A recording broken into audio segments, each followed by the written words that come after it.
Welcome back. It's Tim and Julie Harris, and this is your favorite daily real estate coaching and training podcast. So Julie and I have been getting a lot of calls and emails, and a lot of people messaging us over on Instagram, asking us about a series that we did on wealth building. We've done it a few times. We update it every time. And the question really stems from, what should I be doing right now to build wealth? A lot of folks are coming to the realization that maybe they've fallen a little bit behind in what their financial aspirations were. Maybe they don't really have any financial aspirations, but they know somewhere deep down inside that they should have some more money squirreled away, or they maybe one day don't want to have to wake up and focus solely on selling real estate. And so they want a path forward. And so we created this series, and it's our wealth building series is what we call it, the stages of wealth, the stages of freedom. We called it different things. And so what we're going to be doing today is we're going to be updating the wealth building series, probably today and tomorrow. And we're going to be doing it with a focus on the idea or our belief that the new housing boom, a generational housing shift, is actually happening now.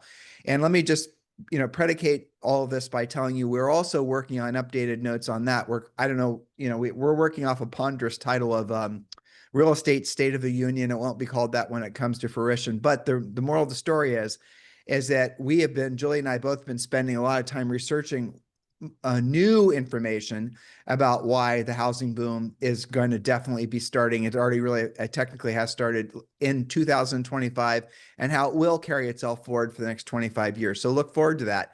So if you knew that the next 25 years were going to present the best opportunity for you in the real estate industry as a real estate practitioner, what should you be doing now to build wealth? And so that's what we're going to be focusing on with all of you today. Julie? Yes, so the official title is The Stages of Wealth, How Real Estate Agents Build Freedom for Life. So this probably will be a two-part series. We'll have to refer to our notes for all of the great detail that we've got in here. So let's start out with our analogy. We're talking about launching your path to financial freedom. You're going to hear about different phases, and we're using this as kind of a launch pad. So the first thing is asking yourself, as often we start out with a mindset point, right? Why did you become a real estate agent? It wasn't just about escaping your 9 to 5, although that's what people always say, ditching your boss, crafting your own schedule. Deep down, you were chasing freedom, but specifically financial freedom. You envisioned a life where your money works for you, not the other way around. And in fact, that is the definition of rich. When you no longer trade your time or money, you're not working as hard as your money is out there working for you. That's being rich. Back to you, Tim. No, but that is the bottom line. And Julius actually mentioned the newsletter. So if you guys would like our notes, please make sure that you subscribe to the newsletter. Just go to harrisrealestatedaily.com, or the link to subscribe is down below, and you can get all of our notes. And really what Julie just said, I hope all of you are taking it to heart, because why did you get into why did you start a business, really? Why do you go to work, Is it just to earn enough money to pay the bills? Well, that's probably, for most people, that is probably what the bottom line is. But a lot of you have taken the risk to get real estate licenses and become entrepreneurs. And by the way, many of you have done it during, last 3 years has been a real estate recession / depression. So you've really taken a risk. You've gotten into the real estate market during what will be forever known as probably the worst 3 years and probably the rest of our lifetimes. I know it seems crazy to say that, because a lot of our elite coaching clients are having their best years ever. But the truth is that is statistically a fact, because if you look at just home sale numbers, we're off by 1/3 of what we were just a few years ago. And so, yeah, you got into the market at a very tough time. So why did you do it? Did you do it, all the reasons Julie said? Or if you really drill down, if you really spend time with what is my goal for being in real estate? Is it just to simply get awards and plaques and trophies and do more transactions and build a team and work on your brand and all the rest of those things? To what end are all those things, right? What is the reason why you're doing all those things? Chances are you're doing all those things because you want to build wealth. The only way you're going to build wealth is if you have enough net income from your real estate business, which is going to be our first point here, to have enough net income from your real estate business that then with that net income, you can start investing that in things that are going to start creating money for you passively, so that your money is now working for you. You no longer have to work for your money. So just keep all these thoughts in mind. And as we roll this plan out to you over the next couple of days, and understand we are operating under the assumption that two things: we're at the beginning stages of a 25-year real estate boom. And number two, your primary objective, and as to why you got into real estate, was so that you could be rich where your money works for you and you no longer have to work for your money. I'll even drill down more on that. So if you need $10,000 a month to pay all of your bills and you're making $10,000 a month passively, dividend paying stocks, treasuries, maybe you're selling some stock and you're taking capital gains, EXP revenue share, rental property income. So if you're making enough money, $10,000 a month from those things to pay all of your bills, by definition, technically you're rich because your money is now working for you and you no longer have to work for your money. That's where you start to create options for yourselves. A lot of humans, a lot of us get lost in the idea, well, I need 2 million, I need 10 million, I need 5 million, okay, you could have $20 million in real estate, but it doesn't mean that that $20 million is producing enough net income after insurance and taxes and all the rest of it that you can actually live off that money. So don't focus on a net worth number necessarily. Focus on the amount of money you're going to be making from the investments. Because at the end of the day, you don't spend your net worth, you spend your income. And when you think like that as a primary driver, your net worth actually increases almost automatically. So focus on the income. Don't just focus on a big number. So we'll get into the weeds on all of this with point number 3, actually. But Julie, let's roll right into really point number 1. You wrote down some great notes for this. Let's go. Yeah. So again, sticking to our long analogy, the ground phase, this is where you're building your foundation of financial freedom. This stage is about building solid habits and defining your mindset for the journey ahead. Your mission is to become profitable, not just busy, and to use that profit to construct your future. And if you look at the line right before that point, that first point, Tim, we're reminding them that their product is profit. I know it seems like it should be, of course, happy clients and selling more houses. And you mentioned it a second ago. You can get sucked into thinking that it's just about more units and more volume and all that kind of thing, but it's about becoming profitable. And we've got, I think, 4 mini points under here. The first one is to master your real estate. So this first phase we call ground phase. This is your foundation of financial freedom. It's about building your solid habits. And we've got 4 mini points that you can, again, drill down on in the newsletter. But the first one is to master your real estate fundamentals. If you haven't done that yet, you're going to have a real hard time getting to that profitability stage. And no amount of social media is going to replace those real skills, in spite of what you may have been told. But but don't bounce off that, because you just said the most important, like one of the most important points of all your great points. The fact is if you're not building a profitable business, a business where you make 10,000 from your commission check and you're able to actually have 8,000 or even more flow to you as your own profit, if you're not running a very, very profitable real estate practice, the rest of these points aren't going to matter to you because you need the profit.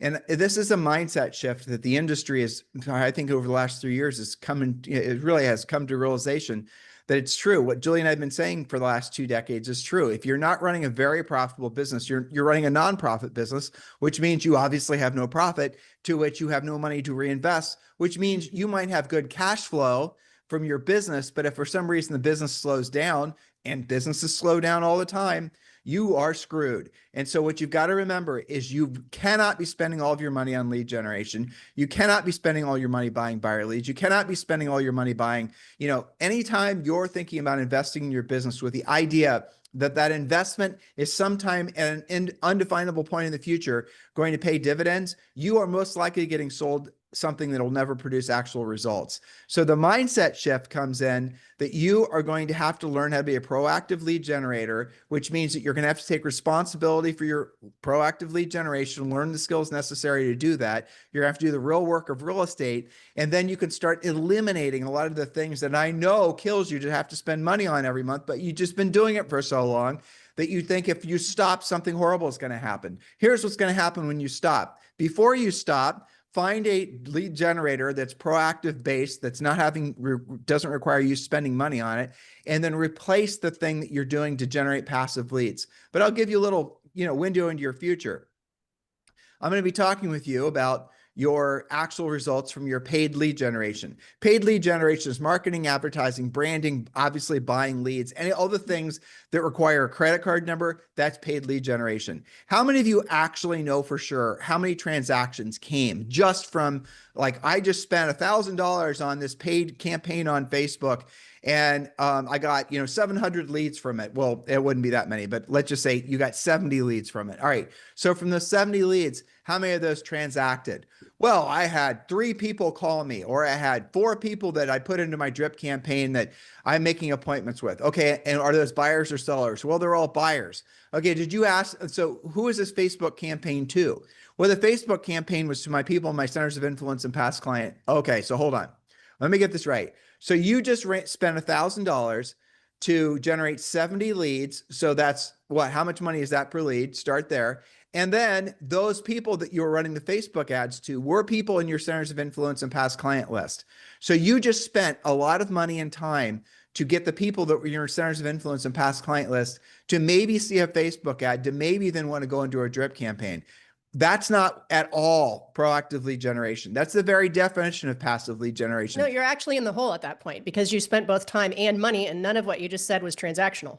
Exactly. And you would have gotten those same leads for free without the Facebook campaign had you actually called them, right? If you'd actually done proactive lead generation, done the real work of real estate, you wouldn't have had to do any of that. But it's not romantic because you went to a seminar and some big motivational speaker was telling you that you're supposed to put everything on autopilot, where you're funneling everyone, where this thing is going to this thing, this thing's going to this thing. All the things that this is going to and this is going to are all costing you money.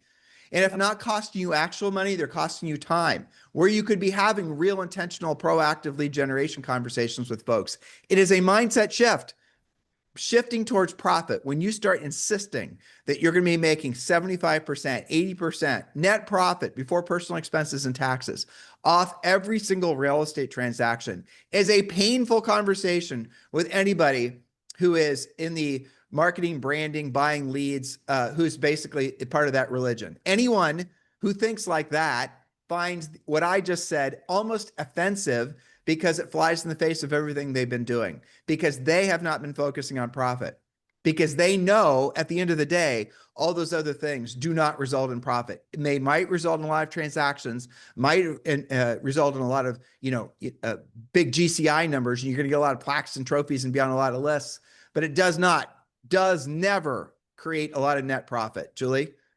Yes, that's right. And I was just thinking about some of our newest elite coaching clients that have a bit of that profile. Some of them have recently broken up with really big, significant Zillow spends, for example.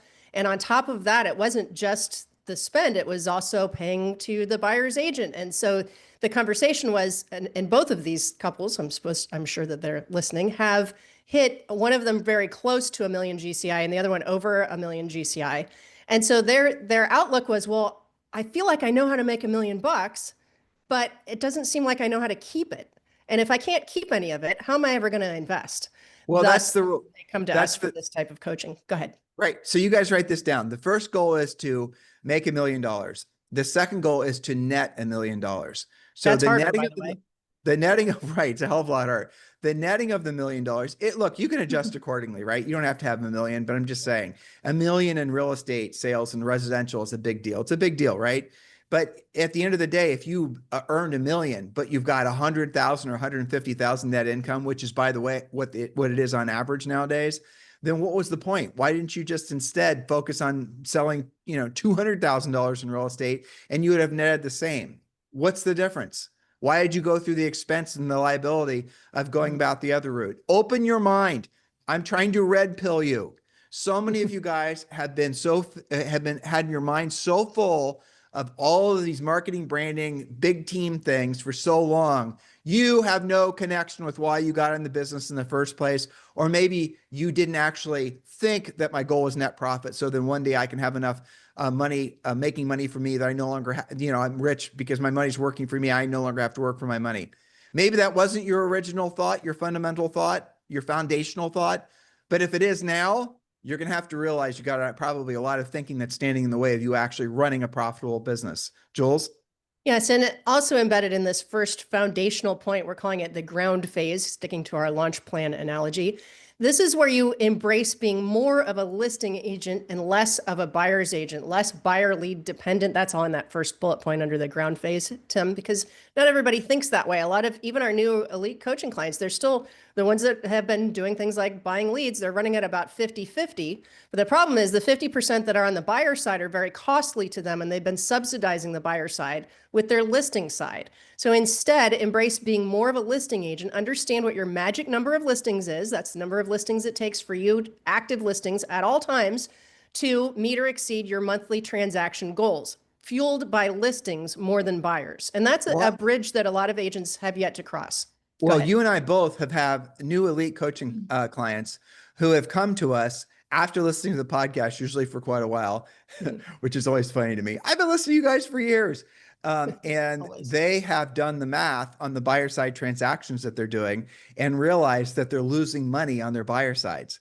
Because why? They're buying leads. They're paying out something to a broker. They're paying out too much to their buyer's agents. And then if they wanted to reduce their expenses, they can't reduce their buying lead expense because after all, then I need to provide buyer leads for my buyer agents.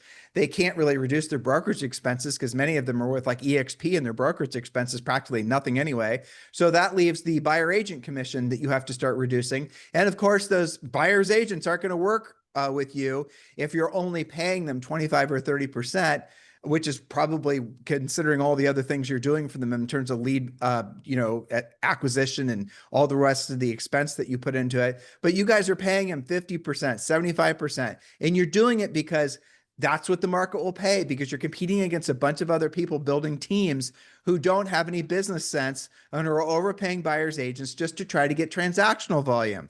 And they rationalize that transactional volume well, they don't even rationalize it. They're just doing it because they want to have the numbers to brag about. That's it. They're playing a different game. Volume and units. Exactly. Julie and I are trying to red pill you guys. We're trying to give you the little pill to wake you up. Why did you get in this business? Plaques, trophies, and awards?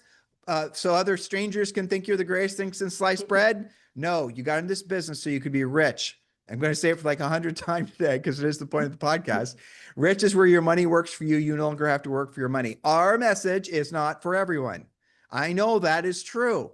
But for those of you who this is finally resonating with, I strongly encourage you to get your act together before the next boom takes off, because when money's flowing and you're making a lot of money, that's where you make your worst decisions, because you don't stop to actually analyze things and you don't stop to actually, ask yourself, is this dumb? Is this actually going to get me results? Well, everybody else is doing it. I went to some fairy tale seminar and they had a bunch of people on stage that were talking about how I need to build a big team and how I need to do rah-rah fests and all this other stuff. That must be what I'm supposed to do. You lose sight of why you got out of the business, which was, again, to make profit. So then you could put that profit to work for you. Yes, that's right. So staying in this foundational phase, because if you mess this up, you will not get to any of the other launch phases. We talked about building fundamentals and building your skill, realizing that profit is your product and focusing on listings, but also from the get-go, have an actual financial plan. You need to be saving from every commission check, even if it's your first commission check.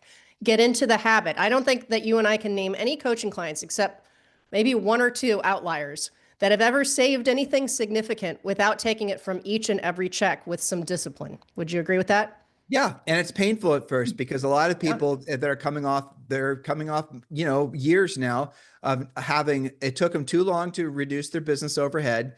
It took them too long to reduce, in some cases, their personal overhead. And so they burned through savings. They burned through, a lot of, frankly, mindset. And sometimes even credit cards, consumer debt, the whole nine. Yep. And now they're wanting to rebuild themselves and to try to create a financial plan where you're going to be, coached to save a certain percent off every check you receive before you pay taxes, before you pay yourself, save 5%, then 10%, then 20%, then on up.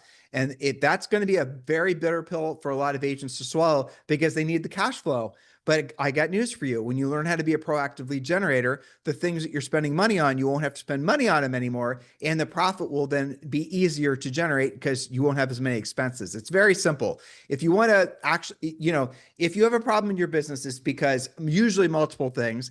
You're not obviously selling enough and you're spending too much money. Okay. There's two things.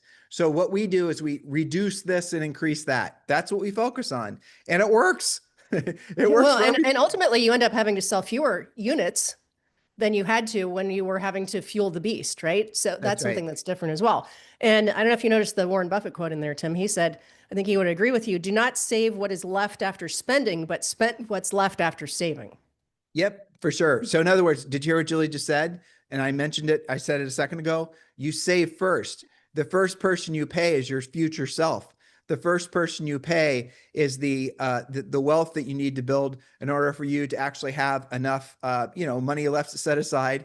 Julie's having a perpetual cup of coffee here right now. You guys are watching her because she's buffering. But yes, the moral of the story is that's where I promise you. well, that was a good cup of tea, Julie. So anyway, that's where we're going with all of this. So just open your mind. So let's move forward. I'll get the next point, Julie, so we can tick these off. Okay. All right. Sure. So definitely own property early. And I know that's really, frankly, it's tragic is that the average first time buyer now is 38 opposed to 28, but own property early. And I'll give you guys advanced player mode on this. So if you're starting to buy, and I'm going to speak to, everyone here who's older is going to agree with me. When you buy properties that you're going to be able to make into rental properties, buy a house that you can live in. And then when you're done with it, because you want to upsize or whatever, you make it so that you can rent it out and so that you can cash flow it and then never sell it. The best time to sell a performing asset is never. So buy a house, live in it for 2 or 3 years, put yourself on a planned upgrade every 2 or 3 years. And then you will get to the point where the house will be too expensive that it's almost impossible to make it so it won't make sense as a rental. But that is a good recipe. Now, if you're in a marketplace where the numbers never make sense, then don't heed that advice. But another thing I'll suggest to you is, there are still markets in the country where you can buy real estate and make good money on it, but they're not probably where you live. They're going to be in places like Tennessee. They're going to be in places like, even where Julie and I own a bunch of rental properties, it's hard to make sense anymore. Columbus, Ohio. But Tennessee and North Carolina, some of these markets that for a long time have been considered B markets, A markets will be the obvious ones, Miami and, these places where there's a lot of wealth. But then the B markets are the ones where, the numbers don't quite make sense because maybe the rents are a little lower. But guess what? In a market, overall housing market like what we're dealing with now, if you go to, for example, Tennessee, I'll just stick with Tennessee. Tennessee is without a doubt going to be the fastest growing state in the nation. I even think more so than even Florida or Texas for that matter. Tennessee has got more going for it than, if you just do your own homework on this, we don't need to study demographic trends as far as where people are moving. But look, again, bottom line, you can have a beautiful home there. There's no state taxes. You can buy rental properties and start putting yourself on a steady diet of buying rental properties if the numbers make sense. And how do we know if the numbers make sense? If you're, for example, if you buy a house for, say, I don't know, $200,000, and they do exist there, buy a house for $200,000. And if you can rent that, and let's say you put 20 or 30% down or 10% down, whatever your bank will let you get away with, don't just say, well, if I'm breaking even for the first year, that's good. Don't think like that, because you make money off depreciation, appreciation, and cash flow. And we've done podcasts about this, obviously. Look for a property where you're going to be able to have at least probably, a $200,000 property is going to be able to rent for $1,200 or $1,300 a month. Because I'm not taking into consideration a mortgage payment at this point. I'm just giving you guys the math. The carrying costs are going to be $200 or $300 a month on insurance and whatnot. And then $1,000 is going to be able to go towards, if there is a mortgage, paying part of the mortgage. On what I just described, even with interest rates like they are, you're probably making a couple $100. Now, every one of your rental properties, until you basically have enough wealth, you want to put an American Home Shield warranty on them. That way it covers the incidentals, the hot water tanks and the electrical problems and all the rest of it. But you do need to have so that every one of your rental properties has its own little savings account. That's another great idea. But again, not the point of today's show, but do buy rental properties if the numbers make sense. If you buy rental properties because you're just expecting them to appreciate, that's your only motivation. I'm going to buy it because it's going to appreciate. You're probably going to lose money and you're probably going to regret it. Buy it because you get cash flow, hypothetical appreciation, and obviously you can depreciate it on your taxes. Julie, let's go on to the next point.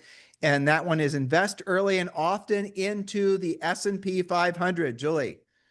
Yes, that's right. Excuse me. And that actually is mentioned in our second point too, where we're building that profit, not just production, so that you're able to start making meaningful investments, even if you're doing it $1,000 at a time, $1,000 a check, something like that. Because in phase 2, which sticking to our launch is ignition, building profit, It assumes that you've built the skills that we talked about in point number 1.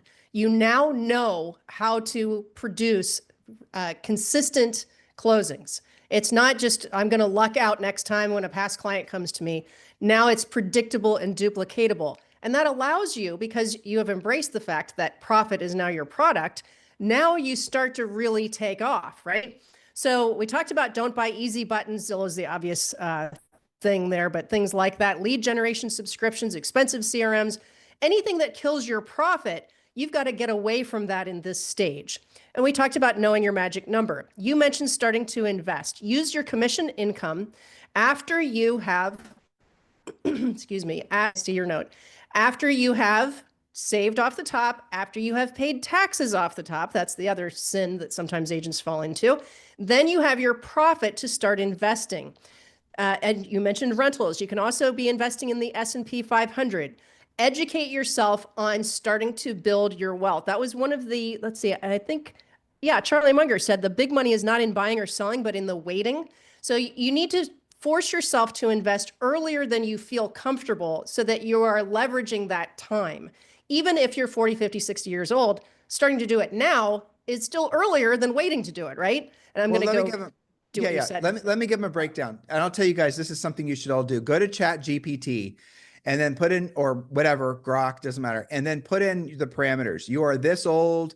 You want to start saving this amount of money per month, and just say into the S&P 500 and ask it to create, and it'll ask you questions and whatnot. Or you can actually go to it and you can say, you are my financial advisor and I want to invest in the S&P 500. I can set aside, whatever the amount of money is per year, and I'll invest this much monthly. Can you please tell me how much money the portfolio will be worth over 1 year, 2 years, and scale it on out? And it'll really make charts and stuff for you too. So it'll show you the comparison.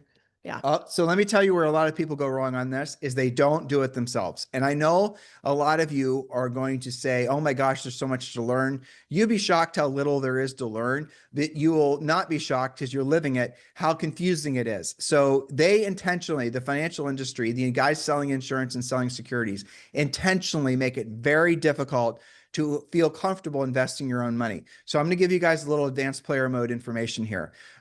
First of all, Google Vanguard Index Funds, Google Vanguard Total Market Funds, VIO or VOO. I don't remember the ticker symbol is. Again, we're not financial advisors. But then I want you to go to and research Bogleheads, right?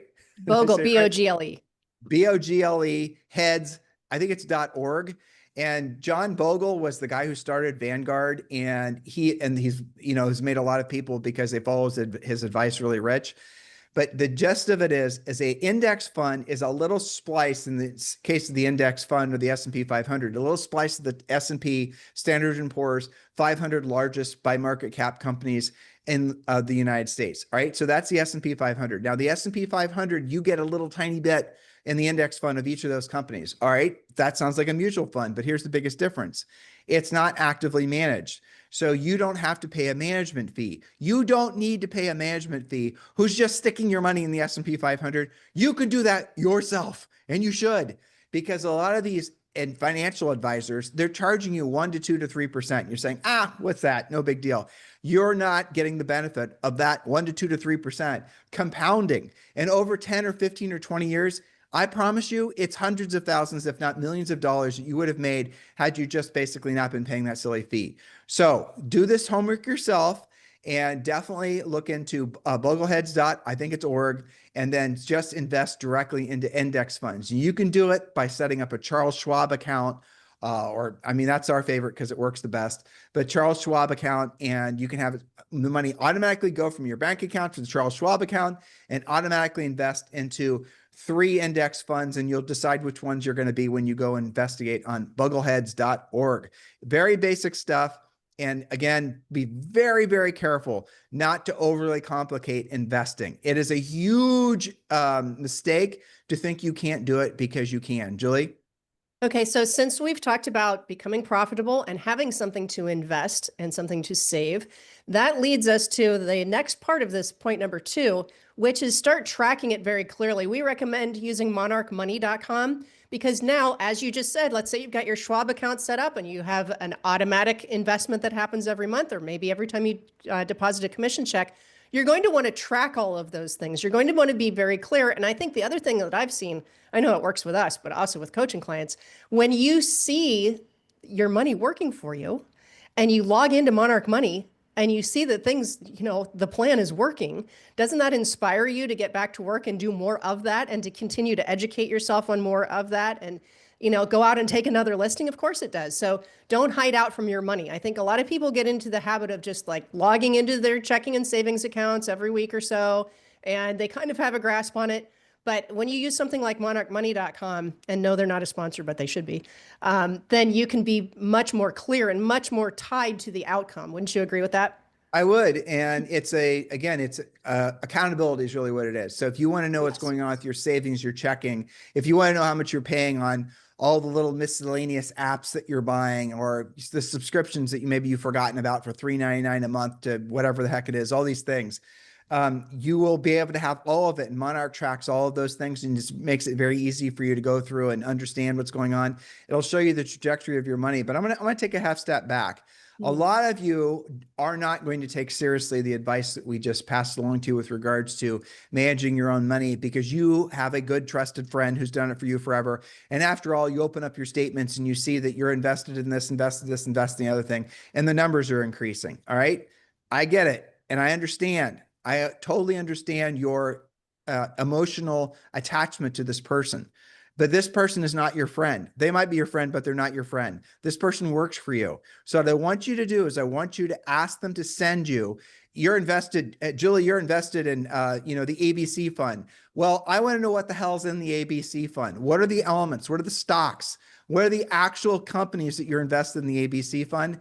And I guarantee you what you're going to find are a lot of things that are paying that person a lot of money in commission. And you're also going to find a lot of them are basically just the S&P 500. And here's how you know. If your stock market portfolio over the last few years has been delivering like the exact amount that the S&P 500 is, and you've been paying 2 to 3% per year for that management fee, Google or ask chat what the S&P 500 has done over the last 20 years. It's 10.3% on average, but over the last few years, it's been more than that. Compared to what your portfolio is getting, chances are it's the same what you're doing or less, because your investment advisor is not able to do as good as the S&P 500, number one, and you can invest in the S&P 500 practically for free. And number two, they have you invested in the S&P 500, but your actual rate of return is less because they're charging you all these bullshit fees. Depending on how they disclose it, you'll be able to actually see. You have to take responsibility for this and hold the people accountable that are supposed to be managing your money. And I know Julie has to get to an elite coaching client. So we're going to get off to our second point on the podcast tomorrow. In the meantime, please like and subscribe. If you're over on YouTube, leave a comment. And thank you for keeping this and everyone listen to Daily Real Estate Coaching and Training Podcast. Have a fantastic day. We will talk with you on the show tomorrow. Hello, thank you for having watched this video. Please remember to subscribe to our YouTube channel. That's right. And don't forget to hit that like button, leave your comments and questions below, and we will get right back with you. Thank you for watching this video. And remember to watch the next one. You're going to love that one.